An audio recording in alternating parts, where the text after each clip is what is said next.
know what date it is today? Oh my god, it's Tiananmen Square! If I was doing this interview right now in Beijing, what do you think would happen to me? My friends here actually tried to do this in China 4 years ago. They were basically immediately apprehended.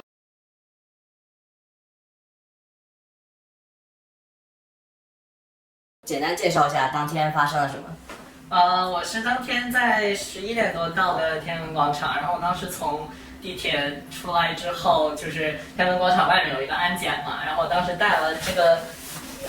雨伞，现在拿的这个是一个复制品，当时上面只有就是30和英雄不死精神永存这两个东西，然后但是在过安检之前，因为我怕就是太容易被发现，我就把这个汉字的部分涂掉了。我进去之后呢，就是我先简单看了一下，发现和我预期差不多，就是没有看到很明显的有别人在做类似的事情。但是我往里走了一点，发现就是有就是也在这个采访里的那位小伙伴和另一个人，他们在采访一个外国人。然后我当时想靠近听一听，但是他们就是好像对我还挺戒备的。然后我当时我就把伞打开，然后开始在广场里面走。然后就是想着，如果他们看到了，也可以证实一下我是怎么说呢？就是我是志同道合，对，就差不多志同道合的人嘛。然后我走了可能不到1分钟，然后把伞放下，以天安门为背景拍了张照。这时候我就又往回走，他们采访差不多结束了，然后我就去和他们打了招呼，然后他们说他们在采访外国人，然后我说我在美国留学，然后可以就是和他们一起，然后他们说好呀，然后我们就一起去寻找之后的采访目标，然后我们就看到3个人，一个20岁左右的人和一对老一点的夫妇吧。刚问到他们好像是瑞典人，然后刚提到64的时候，他们就说不想接受采访。然后我们当时就有点悻悻的就在旁边，然后开始商量我们之后找什么人，然后还有之后要不要一起去吃个饭这样子。结果这时候我没记错的话，3个警察就从旁边过来，带头的是一个男警察，还有一个女警察，然后好像还有一个老一点的男警察吧。然后他们就说他们是北京市公安局的民警，他们当时特别正式的，就是打开了执法记录仪，然后还给我们看他的证件，然后说想让我们配合一下调查。然后当时我就还挺紧张的，然后我们也没有什么办法，总不能光天化日之下开溜吧。我们就是答应了，然后当时他们就当场问了一下我们在干嘛，然后看了一下我们身上都带了什么东西，他让我打开了伞，然后给他看这个伞，还问我就是上面写的东西是什么意思。然后我们当时就都在装傻，然后他就又把我们带到了广场的一侧，那块有一辆警车，把我们送上警车。然后送上警车之前，就让我们把手机都交出来。当时还很就是假惺惺很客气的问我们说手机里有什么隐私之类的。然后我们当时就想着赶快就是配合一下，实在不行让他把那些东西删了，能放我们走吧。然后就说没有，然后就上了车，然后反正当时就是警察就东一句西一句的问了一些问题，然后中间我还被带下车。当时有几个人，有一个武警，有一个人看起来像那种就是行政官员，然后还有几个警察。反正当时都是问的就是没东没西的。后来反正又把我们带到一个车，把我们带到一个大院，把所有的物品都放到证据袋里面，然后还搜了我们的身，然后后来兜兜转转，反正就到了北京的崇文门派出所。然后我们进之前还在想，就是还在聊，就是觉得我们会被怎么样之类的。但是反正被带进去之后，然后就是很长的另一段故事了。我们都知道，就是64前后天安门安保肯定是比平常更加的严的。广场上人多吗？能走近吗？就是当天安检挺奇怪的，他说严也严，说松也松，就是松到就是我可以混进去，但可能刷了身份证，觉得看起来我也不像什么不良少年，但是当天广场上就是他们在采访的时候，就有一个人一直在旁边偷听，然后我打开伞走之后，那个人也在悄悄跟着我。后来一想，就是很明显就是便衣嘛。当天广场上基本上没有什么游客，就是很空旷，以至于我们就是找半天都找不到人采访。但是警察和武警倒是没少见。但是我觉得最有意思的是，我们当天晚上被警车押走的时候，在前门大街，还不是长安街，在前门大街上都能看到每一个街角有2辆就是装甲车在就是严阵以待，然后路口都有准备好就是可以随时用的路障这种。当时是为什么决定要去的呢？怎么说呢？简单来说的话，就是我当时觉得6·4·30年，因为我之前虽然每年都会可能在朋友圈发点什么东西，但是我觉得就是30年这么重要的一个日子，然后中共它的对言论自由的打压越来越严重，然后就是我看到的声音越来越少，然后我觉得就是这个东西不能被忘记，然后不能磨灭，就是不管是其他中国人也好，还是中共也好，都要知道，就是就算他们再怎么暴力镇压或者威慑，大家的记忆是不会被磨灭的，然后而且大家的勇气也是不会被磨灭的。然后我当时其实我对整体局势还是挺失望的，我当时也是客观来说也是一个挺冲动的行为吧。我当时就是觉得中国那么多可能对政府有不满的人啊，或者就是知道这个政权有多 fucked up 有多糟糕，但是就是不愿意或者不敢去发声的人，然后我就觉得我不能眼睁睁的看着就是这个东西成为一个常态，然后如果没有人敢去做什么的话，我觉得我说就其实有点惭愧吧，但是多少有点个人英雄主义，就是觉得我要去做一个勇敢的人。然后我当时去之前还在朋友圈发了草东没有派对的《勇敢的人》这首歌，里面有一句歌词就是说别举起手枪了，这里没有勇敢的人。然后我就是觉得很失望，因为越没有勇敢的人，他们就越可以假装无事发生，然后这个政权就永远都不会改变。然后我就想，那我就去做这个人好了，所以我当时就是去了天安门广场。而且其实还想，我其实本来想的比做的要稍微有理智一点，我想的是可能在那儿不用太干什么，至少能认识一点反贼小伙伴，然后大家先建立一个社群之后建立联络也好，这样，然后或者对，反正想的挺多的，然后就去了。后来我其实再去想这件事情，我觉得它也有很个人的因素在内吧。就是我当时觉得，我以前的理想是回国做一个老师，然后可能通过就是教学生如何去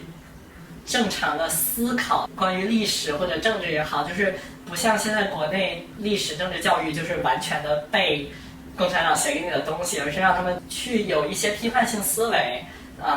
我本来是想做这方面的教育，但是当时国内的局势，包括我认识的老师什么的，让我可能内心里也发现，就是这件事情是行不通的，就是我不可能再有这个机会了。然后我觉得，就是既然没有办法正大光明的去这样做，他把我最后一条路都堵死了，那我只好就是鼓起勇气去真正的去反抗一下子，所以做了这样的事情吧。我感觉很多人也对你们被捕之后受到什么样的待遇很感兴趣。那我想先笼统的问你一下，在被捕之后有遇到过什么不公正的待遇吗？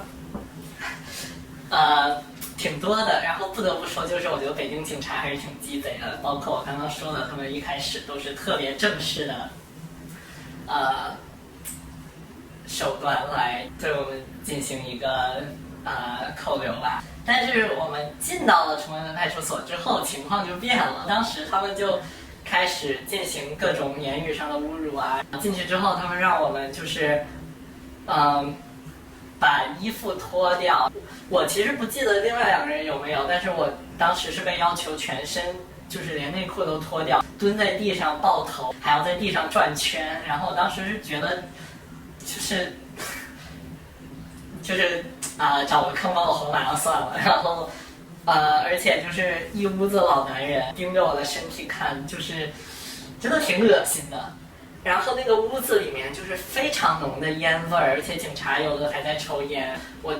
中间还有跟他说过，就是他们很明显的贴着牌子说禁止吸烟，我说能不能麻烦你们就是不要在这里面吸烟。他们当时口头答应了，但是没过多会儿又开始抽。然后当时有一个老警察，就是知道我在美国学哲学，然后就开始就是怎么说呢，就开始很无语，就是我甚至找不到一个合适的词形容他的行为。他就问我说什么你学哲学的，你告诉我哲学是什么。然后我就还挺认真的给他了一个回答吧。然后他很明显没有听，他就只等着说他自己的一句话。他就说你知道哲学是什么吗？哲学就是诡辩。然后我当时整个人都要笑了。进去的时候他们看我们手机嘛，我当时就又问了一句，我说我忘了，他好像是忘了是找我对，他好像要我把密码写下来。然后我说那隐私怎么办？他特别凶狠地说你都进到这儿了，你还跟我谈什么隐私？反正就是挺讽刺的吧。后来怎么说呢，就是审讯手段就是从中共的标准来看还挺正常的吧，就无非是一些比如说他们会把我带走，说什么你这个北京孩子怎么和他们在一起搞这种事情啊，你把你知道的全都说出来，然后什么你可能今天晚上就能回家，这种就是威逼利诱然后欺骗。我当时就反正也没有太上当吧，但是至少态度上还是给他们表现出一个配合的态度。但是我后来知道，就是他们其实根本不知道他们在做什么，他们一直在等上面的指令。因为据我后来所知，这件事情的处理单位是非常高级的单位，他们当天等到大概9点钟吧，才得到指示，用他们的术语是起飞，然后说什么去北边。我当时我还在想，就是知道北京北边唯一的东西就是秦城监狱，但是我后来才知道，就是北京各区的看守所其实基本上都在昌平那边。然后他们就把我们又押上了车，先带我去了我家，把我的所有电子设备都搜了一遍。最搞笑的是，他们还从书架里看我的书，尤其是英文书，然后他们看到一本《伊利亚特》。他那个书旁边有就是行的编号嘛，他就问我说这是什么？我说这是《伊利亚特》。我就说《伊利亚特》是什么？我说是希腊史诗。然后他说那你旁边怎么这么多这些数字啊什么的呀？我当时觉得很搞笑，我一下子就觉得他们可能是把这东西当什么密码本了吧。我就说这个就是他的那个行的编号之类的。然后他们在我家搜了一圈之后，然后又带上我们，其中有一个小伙伴是在北京工作的，所以他们又去他住的地方搜了一圈，然后就把我们带到了昌平区的东城区审讯中心，它和看守所就是一墙之隔。如果从之后的角度来看，也不难看出来，就是我们去那儿其实就是等于就是被拘留。当时我们进去就给我们戴上了电子手铐，让我们换上了就是很单薄的类似于囚服的审讯服。在审讯的过程中，你有被允许寻找律师吗？说都没有，律师2个字听都没有听到过。那也就是说，你的审讯都是在没有律师的陪同的时候进行的？是的，进去先是被送到了一个玻璃房间等着，然后那玻璃房间就是它是单向玻璃，外面可以看到里面，但是里面看就是镜子，然后它那个房间里面就是很强的光和很硬很冰的铁板凳先是坐在上面，后来因为太硌屁股就又躺在上面，很冷就在那儿发抖。后来把我带去了一个审讯室审讯，那个审讯室的房间我其实很好奇他们这个设计吧，因为他们那个审讯室就是墙上面全都是黑白的条，然后灯直接照着你，这个大家应该都在电视剧里看过。但是我其实就一直很好奇这个东西，感觉它背后肯定有一些心理学的设计在里面，就是给你一些压力。他审讯的时候就一直在重复之前的那种欺骗，就是说什么你要是早点都说出来，估计今天就能把你放了之类的。反正审讯的时候我就被靠在一个老虎凳上面，就是身子被靠住，然后手也被靠住。他们问了2轮，我觉得最有意思的是他们一直在尝试深挖我的留学，他们就仿佛觉得我在美国留学干这个事情就一定是受到了什么境外势力的收买之类的，但是对不起让他们失望了。反正就是挺正常的一套红脸白脸。但具体的来说，他们有威胁你，如果不认罪的话，就会给你更重的处罚，或者不认罪的话，就一直不给你上庭，把你扣留在拘留所这样的事情吗？他们根本没有提过什么上庭之类的，我觉得他们可能就是利用人们对于这一套程序的不熟悉吧。我觉得他们可能对我们也大概有这样的预期，就是他们觉得我们会觉得这件事情不是什么大事，如果早点认错坦白就可以早点走这样。所以他其实主要对我一直是在用这种利诱的手段。威胁的话，审讯当时好像没有就是很明确的说加重刑罚之类的，对于我至少。你有被提过保释这个选项？程序正义的东西就是半句都没有提，他们感觉很刻意的让我面临的是一种不确定性，就是你要么认罪，你要么等着你，你也别想知道，你就坐牢吧，就是figuratively 坐牢吧，就是遭罪吧，这样子。然后对。我直到我被关了可能10天吧，见到律师我才知道有取保候审这么一个东西，但是这个东西就是在这种案件是根本不可能的，至少短期内是不可能的。我的律师是想就是尽可能往这个方向做，但是他也说了，就是这种案子其实完全是听上面的指令，所以也没有什么真的意义。你的家人在这个过程中有被威胁过吗？我怎么说呢？就是后来我跟家里聊这件事情，他们也没有就是说的太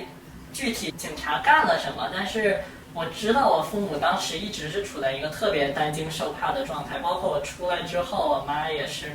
每天晚上睡不着觉。我还在北京的时候，晚上根本没有办法出门。就算我到了美国，如果我一段时间没有回我妈的消息或者联系，她都会进入一种类似于惊慌发作的状态。还有我知道的就是，在我不在的时候，他们应警察的要求，就是打开了我的所有电子设备，然后一直在监控我的动态，然后看一些就是我之前的记录啊、历史啊什么的。除开法律流程，你觉得拘留所总的来说那个居住条件怎么样？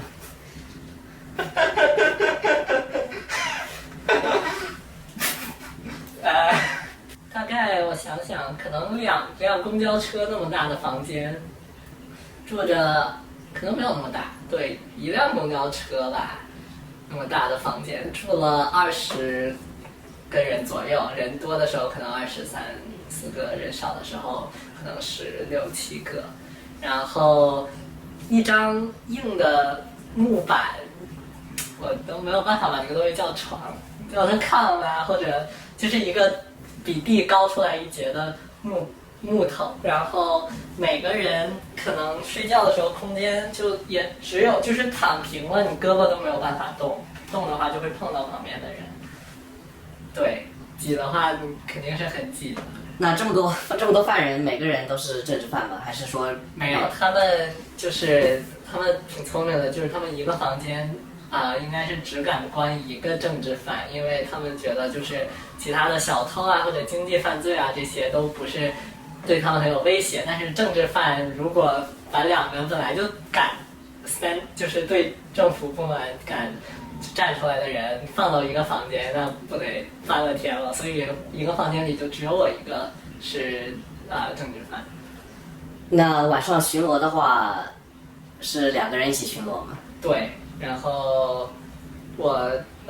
进去了大概2个礼拜吧，也开始参与巡逻。对，然后就是每天晚上一共有4个、5个，还就是4个或者5个时间段，然后每个时间段大概是1个半小时，然后对，应该是5个时间段。第一个时间段是2个小时，然后就是一班就是第一个时间段，是相对最轻松的，就是你只要晚点睡就好。但是其他的，尤其是3班这种，就3班4班，你需要睡到一半的时候被叫起来，然后开始就是迷迷糊糊的，然后开始巡逻，然后对监视其他人有没有什么动作之类的。就饮食上来说，足不足够？有什么吃的？一般来说，每天早餐是1个馒头，午餐和晚餐是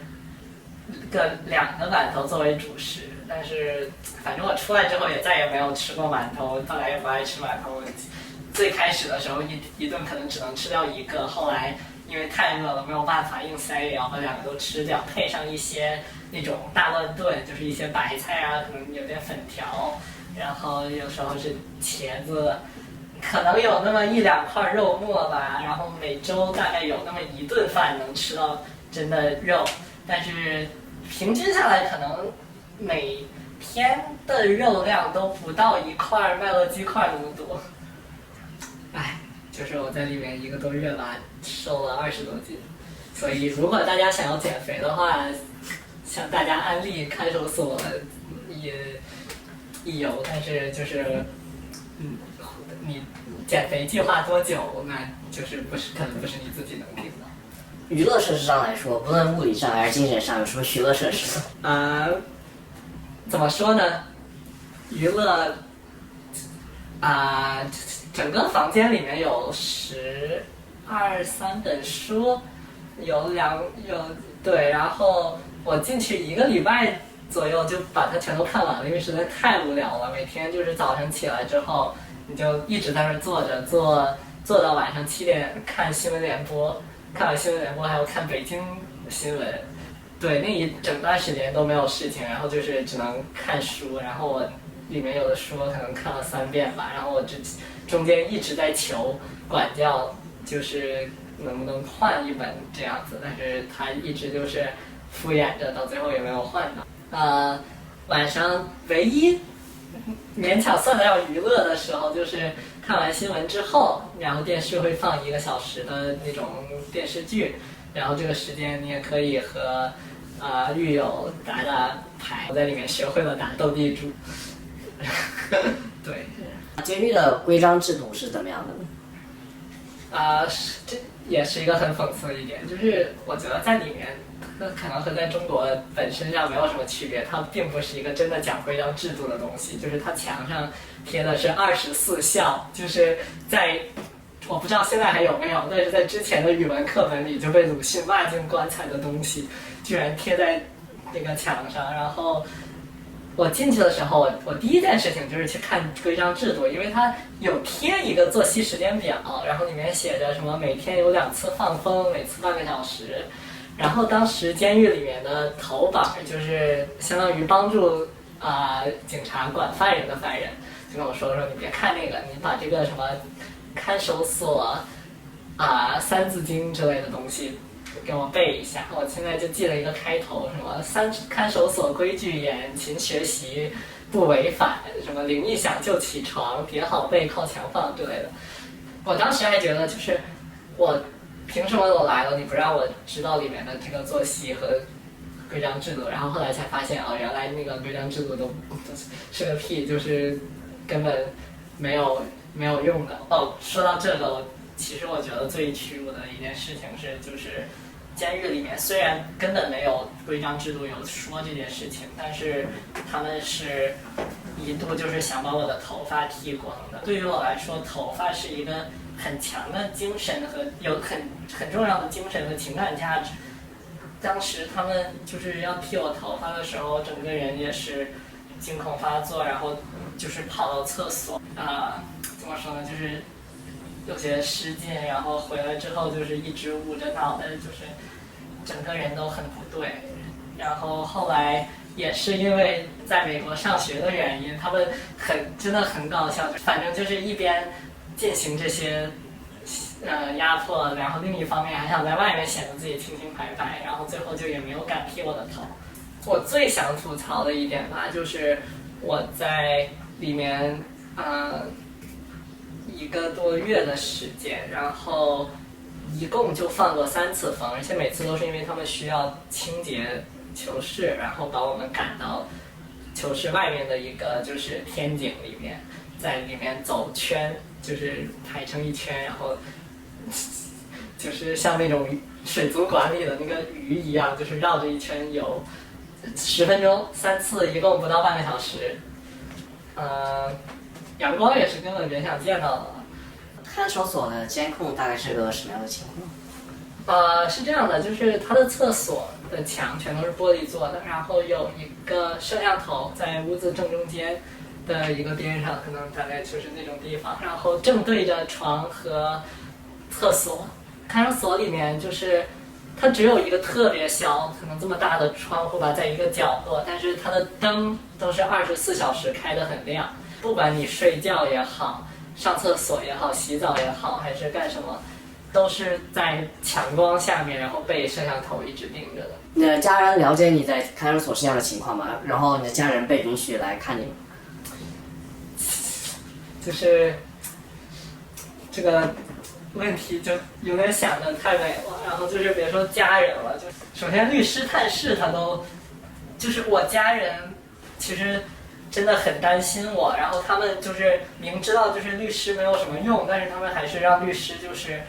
相当于顾律师每周来看我一次，让我能找人就是说说话。但是就算这样的话，也就只见到了3、4次吧，家人更不要提了。你跟你关在一起的其他狱友有交流吗？交流多吗？大家是偷偷还是会聊天的，虽然按理来说是不可以聊天的。然后大家也从来不敢聊关于案子的事情嘛，大家都怕谁就是想戴罪立功，彼此检举了。但是我当时反正我是做了什么就是什么，警察也都知道，我也不怕，我有跟他们说过，然后他们也都很同情我，虽然可能觉得我这么干有点傻吧。对，就狱警或者之前接触的警方有对6四事件表达过任何观点吗？是这样的，我在最后一次被审讯，就是我快放出来之前审讯，那次审讯基本上就是意思他们没有明确跟我说，但是他们就是想找个理由让我就是既能出来回去上学，因为他们如果我一直被关着学都没有办法上这件事情，美国这边知道也对他们影响也不好，至少在他们看来。当时他们就问我说：“那你现在对6四这件事情是怎么看的？”我就说，就给了一些他们想要的回答，但是我就我还是就是因为中国这件事情一直都是一个谈不，就是没有人可以谈论这件事情，然后我就问他们说：“那正确的历史记忆，正确的这个关于这件事情的认知应该是怎么样的呢？”然后他们就说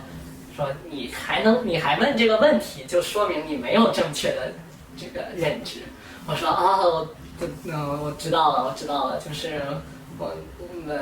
不知道这件事情，对，没有听说过，我也不好奇，对。然后他们就是我的管教，他对我挺好的，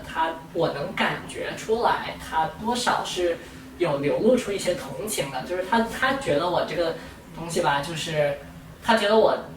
被抓是活该，但是我觉得警察基本上都是态度就是教训教训，确保我以后不敢再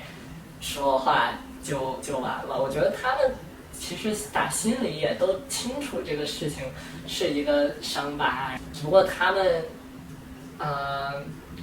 按我的理解就是他们觉得为了维持这个政权的稳定和中国的稳定，这件事情就是就算是错的也绝对不可能谈。说完了法律流程和监狱的情况，我可能也就还剩一个问题了。这是一个可能是个比较深入也比较个人的问题，就是在知道了你之后会受这些苦，会受这些刑事处罚，之后如果你能再重来一次的话，你还会选择这么干吗？说实话我不知道，因为就是首先去年的这个白纸运动，我觉得我肯定会去参加的。然后，而且我也觉得，就是就算我那次没有被抓，就是以我的性格，就是早晚也会去做这件事情，做类似的事情。但是，如果就是比如说，如果我现在面临2条时间线可以选择，我可以看到未来，一个是现在的这样子，一个是我没有去做的那样子。我不知道这件事情对我的生活影响太大了，就是我当时因为这件事情，然后谈了4年的前女友也选择和我分手。我整个人就是我不知道，我觉得我现在心态非常的复杂，就是我觉得中国，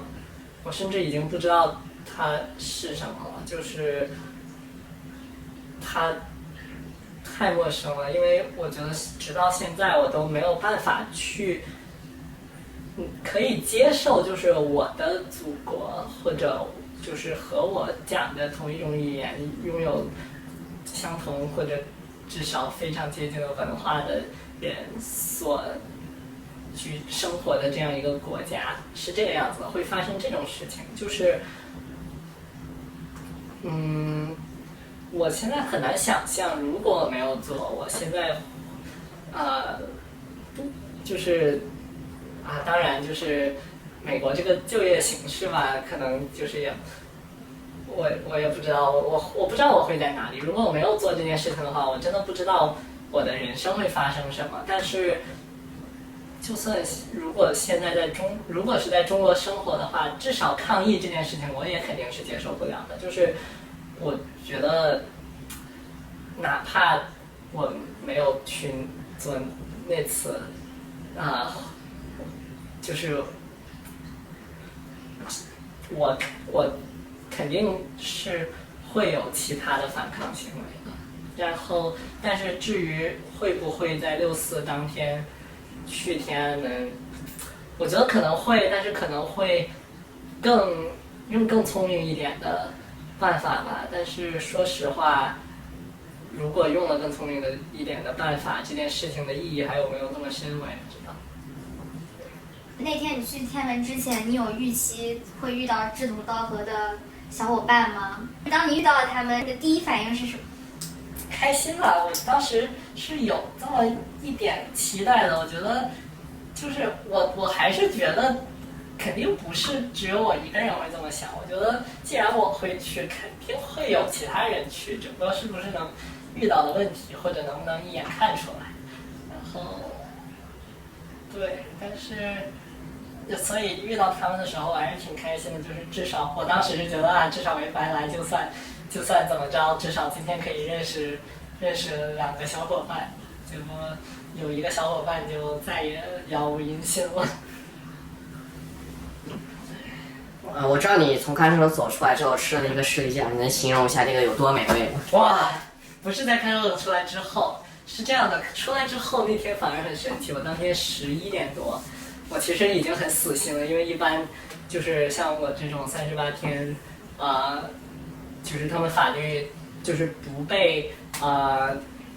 起诉，然后可以关押的最久期限能出来的人，都是在7点看新闻联播之前基本上就都出了。我当天等到了11点多，就是都熄灯了，然后突然就是把我叫出去，然后跟我说就是我可以走了。然后我当时是很懵，就是我觉得像做梦一样。然后当时跟我从就是我家附近的派出所又录了一些笔录出来，然后我当时看到一个便利店，我觉得当时就像是怎么说呢？就像如果我现在面前突然出现一个外星商店，里面卖的都是各种奇奇怪怪的药水什么一样，我就觉得很，就是我不认识那个东西了，我不知道它，就是它感觉不熟悉，就是我知道，就是它里面卖一些吃的喝的，我觉得那些东西是我在在看守所里面梦寐以求想要得到的东西，但是我进去之后看着就是琳琅满目的这个商品，我就觉得我不认识他们，我不知道这个东西是什么，我觉得它在我的认知里就已经就是仿佛我从来没有见过这些东西，就是它对，然后我逛了一圈什么都没买，然后爸妈都很懵，然后又带我去了一个饭店，他们点了一堆菜，我就吃了一口吧。虽然我其实就是不知道在里面的那种饮食条件，就是所有东西按理来说都应该是就是仙桃一样，但是就是我甚至已经没有办法去，就是没有办法适应，一下子就是没有办法适应，就是居然就是生活是这个样子的，就是我是可以吃到肉的，然后对，我不知道，也有可能因为我在里面的时候高度近视，但是30多天没有眼镜可以戴，然后我的抗抑郁药也是一直没有办法吃的，就是从一进去就被他们没收，都没有吃，可能整个人的状态都不太对吧。对，然后但是视力架的话，我中间在我进去20天左右，终于赶上了一次采买，就是家里人可以给你存钱，然后你填一个单子，然后买一些东西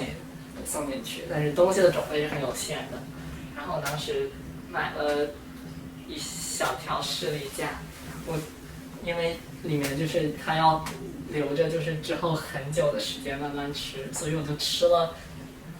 就这么大的视力架，我吃了大概1/7，就是一小块，然后它吃下去的一瞬间，我觉得就是整个人可能就像嗑了药一样吧，就是突然就一种就是感觉大脑里像是有白光在闪，就是一种亢奋感。然后我第一次知道原来就是糖的上瘾是真实存在的，而且它其实对人的影响是那么大的。所以这一整段经历对你现在的影响，比如说在人生态度上，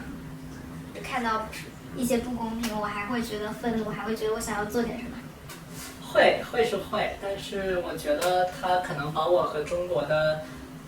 距离拉扯得越来越远。虽然这件事情并不只是就是进看守所这一件事情在影响，包括之后中国的各种迷惑行为都在逐渐的把我推开。但是怎么说呢，就是可能人多少会有点麻吧，就是我当然还是会抓住机会想尝试推动一些中国的改变，但是我觉得多少还是会失望吧，就是但是它可能同时是一种失望的一种希望就是他们一直在做这些罪大恶极的事情，早晚有一天他们会自觉愤怒。但是希望的话，就讲道理，我觉得可能我对中国人民的同情心多少有点下降。我觉得就算去年抗议然后离谱成那个样子，然后一场白纸革命让让政府解封了，但是到头来就是这件事情就像没有发生一样，然后人们也就很默认的接受了，就是政府突然解封，然后造成大面积死亡，然后对，然后也可能很多人都不知道他们为什么解封，甚至知道的人也不会觉得，或者甚至很多参加白纸革命的人，他们可能也是觉得就是我唯一的要求就是政府可以解封，然后我的目的达到了，那我就可以继续假装什么都没有发生过我之前的生活，然后完全没有意识到，就是只要这个政府不倒台的话，同样的事情就完全有可能再次发生。就是对于这样的人民，说实话，就是我感觉我可能也就没有那么强的同情心或者那种就是同志情谊吧。我觉得可能归根结底，很多这些不公，一定程度上也取决于人们自己的选择。然后我觉得政治这个东西对于我来说，现在变成了一个很个人化的东西。我觉得其实说白了，归根结底，我做的事情还是只能是以我个人角度、个人利益为出发点的。就是虽然说有些理念，比如说言论自由啊这些东西，我看来是普世价值，我看来是一定要有的东西，但是如果别人真的认死了，就是这个东西可有可无，或者甚至没有比有要更好的话，那我觉得我也没有必要去改变他们，我把我自己的生活过好就好。虽然这话也是我妈经常跟我说的，过好你自己的生活，但是可能就是它并不是说我不参与政治或者不参与行动，但是与此同时，就是我觉得可能就是一种对社会的联系感。我在参与行动或者做什么事情的时候，我现在只会更去考虑我的社群和我有类似想法的人他们的福祉，而不是有一个宏大的目标，说是什么全中国都可以言论自由、建立民主之类的。